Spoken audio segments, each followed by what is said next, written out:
This problem asks us to find the minimum value of this expression.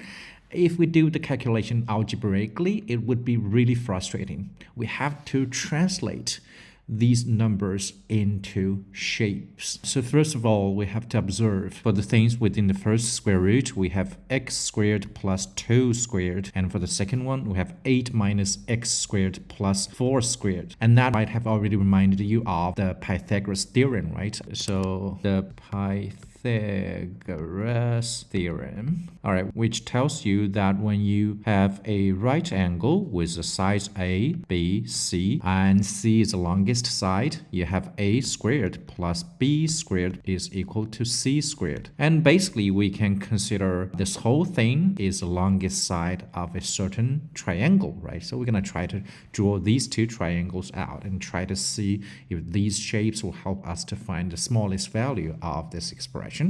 So before we draw the triangle, we have to do another observation. The relationship between x squared and 8 minus x squared. It's so obvious, right? Why don't we just draw a line which is already 8? Let me get the straight line. All right, so this line is 8, and then we can separate this line into a part which is x. So x, and then the rest, of course, is 8 minus x because the whole is x. All right, now let's draw a line vertically from this point downwards. Let's just say this segment here is 2. The longest side from this point to here is square root of x squared plus 4 squared, right? And then we can also draw a line upwards and make it as 4. And this blue line over here actually is square root of 8 minus x squared plus 4 squared. The original question can be translated into this. What is the smallest sum of the lengths of this side and this side? Basically, because x is not a fixed value, so you can move O along this horizontal white line, and no matter where you move it, you want to move it to a point where the sum of the lengths is the smallest. And we all know that the shortest distance between 2 points is a straight line that connects them. So now let's connect these 2 points A, B. We want to find how long is this segment, which is going to be the smallest value of this expression, right? So how do we do that? We need to build another triangle by moving this short side of this little triangle over here to be combined with 4, and then move the horizontal white line down. So now we make a yellow triangle. Yellow line here is 2, and the bottom line is 8. The longest side of this right triangle, square root of 8 squared plus 6 squared, which is 10. If you enjoyed today's problem, please like, follow, and leave your comments. I'll see you guys next time.